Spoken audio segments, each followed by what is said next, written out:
अरे मैं तो रोजाना की तरह आता हूं, आज भी मैं मुर्गी की आवाज सुन के आया। जवाब दिया, बेटा तुम्हारे घर पर छल हो रहा है, इंद्र देवता तुम्हारे घर में प्रवेश किए हुए हैं। गौतम भीगी हुई धोती कंधा पे डाले भागे चले आए। चंद्रमा दरवाजे पे खड़ो, गौतम ने जैसे धोती मारी, चंद्रमा भाग खड़ा हुआ। आज भी वो दाग चंद्रमा में लगा है। अरे कलंक का दाग कभी छूटता नहीं। विश्वामित्र कहने लगे, बेटा उसी समय अपनी पुत्री और पत्नी को दोनों को श्राप दे दिया। पत्नी को तो पत्थर बना दिया और पुत्री को भी श्राप दे दिया। बेटा अब ये तुम्हारे चरणों की रज चाहती है, इसका उद्धार करो। भगवान श्री राम आगे की ओर बढ़े और भगवान श्री राम ने उसी समय अपने चरणों को आगे की ओर किया कि चरण छूते रघुबीर के और चरण छुए रघुबीर के, बदल गया सब हाल। उसी समय अहिल्या का किया प्रभु उद्धारियो भैया, किया प्रभु उद्धार।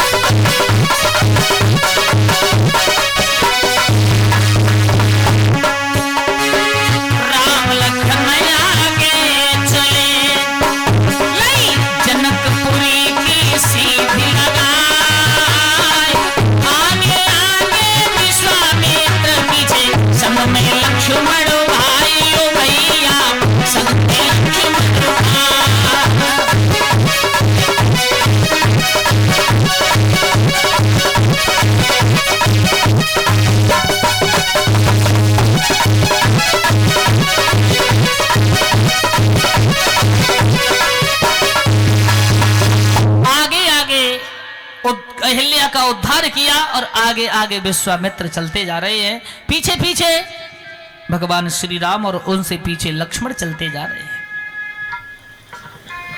भगवान श्री राम विश्वामित्र के साथ जनकपुरी में पहुंचे हैं। दरबारियों ने विश्वामित्र को देख करके उच्च आसन दिया, भगवान श्री राम को भी उच्च आसन मिला है।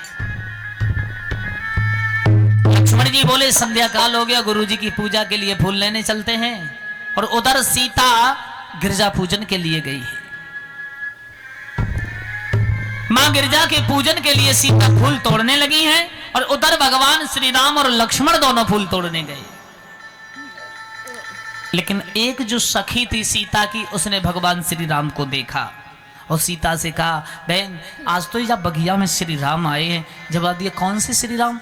वो बोले, राजा दशरथ के श्री राम। जो महात्मा नहीं आया, बड़ी बड़ी दाढ़ी थी, बड़े बड़े बाल लटक रहे, बाग के सम जो हाथ में धनुष और बाण लाए, दो राजकुमार थे, वो ही घूम रहे हैं बाग में। सहेली की बात सुनकर के सीता आगे चली। सीता ने जैसे राम को देखा कि देखे राम कौन सी मत अटकी, देख सिया को राम मत भटकी।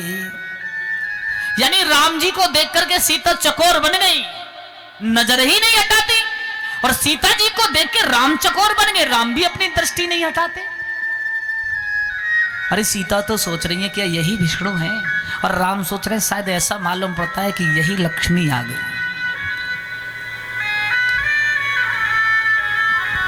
न सीता ने कुछ कहा और न प्रभु राम ने कुछ कहा। एक सखी बोली हाथ पकड़ के ठकठका के, ए का देख रही हो? इन जैसे राजकुमार जन कितने होंगे स्वयंवर में, चलो इधर, देरी हो रही है, गिरजा का पूजन करो। लेकिन न कुछ मन की कह पाई और न कुछ मन की सुन पाई। मन की मन में रह गई, लेकिन वो तस्वीर भगवान श्री राम की मस्तक में खिंच गई। और उतरे राम से कही, लक्ष्मण ने, का देख रहे हो? गुरुजी की पूजा के लिए फूल देखे तोड़ने आया? अरे जाको तो धनुष तोड़ के ब्याह के लिए चलेंगे, तभी घर ही देख लेंगे, चला इधर। और राम जी सोचने लगे लक्ष्मण जी तुम बहुत अच्छे ने करे। अब राम भी इधर चले आए और सीता उधर चली गई। सीता ने जैसे गिरजा मंदिर के अंदर गई तो यही कहा, हे मां, अगर मैंने तेरा 12 वर्ष व्रत किया तो मेरे लिए पति मिले तो प्रभु श्री राम ही मिले। वरदान दे दिया गिरजा ने, जाओ तुम्हारे लिए वही श्री राम ही प्राप्त होंगे।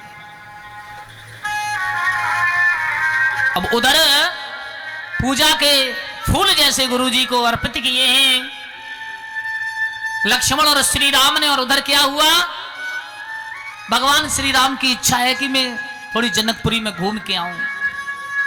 वैसे प्रत्येक इंसान की इच्छा होती कि ससुराल में हम थोड़े घूम के आवे। तो भगवान राम की इच्छा हुई कि गुरुजी अभी तो यहाँ कछु मेला वेला नहीं लग रहा, अभी थोड़े घूम आए, देख के आए कैसी नगरी है। तो लक्ष्मण की ओर किसा की इशारा किया कि नाथ लखनपुर देखन चाहे। गुरु संकोच और प्रकट नहीं, यानी राम बोले विश्वामित्र से कि लक्ष्मण जनकपुरी को देखना चाहते हैं, लेकिन संकोच की वजह से नहीं कह पा रहे हैं।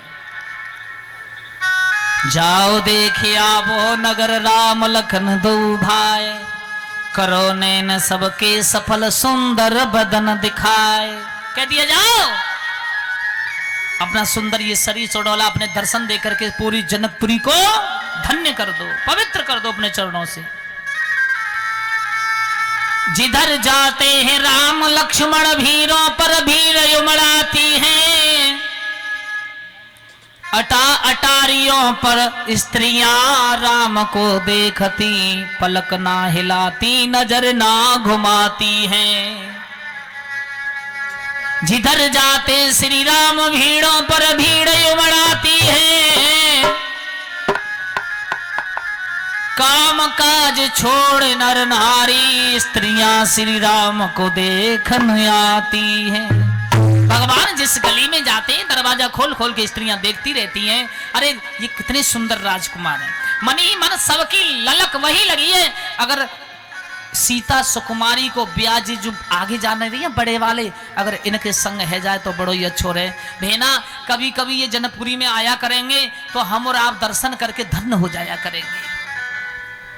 लेकिन गौड़ के घर के वापस सब आ गए और एक नई दुल्हनी आ रहे, नौ ब्याह है कि आओ। आजकल भैया जमानो ऐसे ही चल रहा है अनिल भैया। पहले जब बहू आती थी तो कबू घूंघट यहां से ऊपर ही ना कत्ती।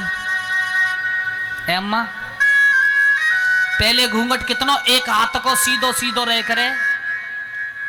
जे जेठ है हमारे, जे ससुर हैं, जे दादा हैं, ये पड़ोसी दादा हैं, फिर कुछ और ऊपर भोर। आजकल का है मालूम है, चाहे दादा है चाहे जेठ है, भगवान की कृपा से एक हाथ घूंघट की तो बात छोड़ो, सर पे पल्लो ना डालें पीछे को और डाल लेते हैं। क्यों, जमाना ही ऐसा है। वो नई दुल्हन कहने लगी, अरे अम्मा कहां से आई हो? बोले राम आए थे उन्हें देख के आई हूं। कहां के राम, कैसे? बोले दशरथ के पुत्र, बड़े सुंदर, अभी निकल के गए, तूने नहीं देखा? अम्मा मैं देख तो लेती, मेरा घूंघट हो रहा था। बिल्कुल नहीं देख पाई। बोले कहा बताएं? बोली कि पैर में गई चुनरिया,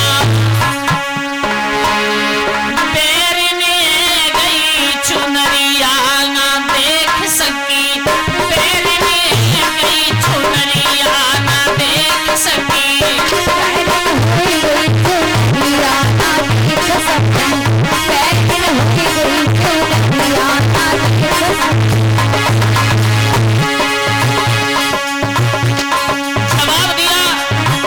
उस बूढ़ी माँ ने, तू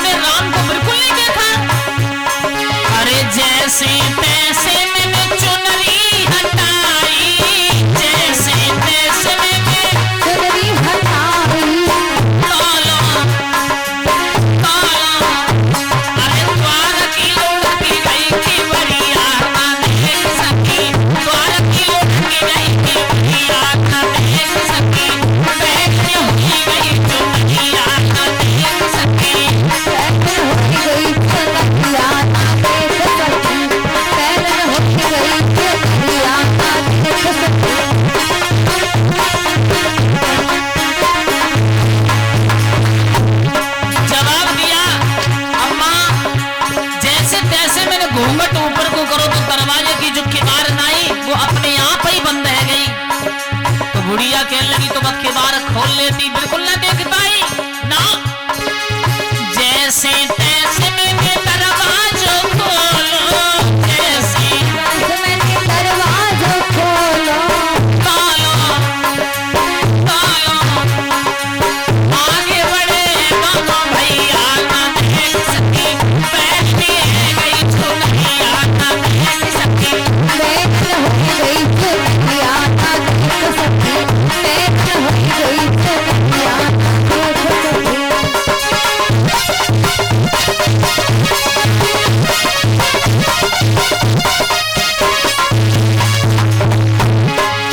जवाब दिया बिल्कुल नहीं देखा। बोली नहीं, जैसे तैसे मैंने केवल पीठ लख पाई मामा की, केवल पीठ लख मुख पे पड़ी न नजरिया न देख सके, बैठे गई चुनैया न देख सके, बैठ गई चुनैया न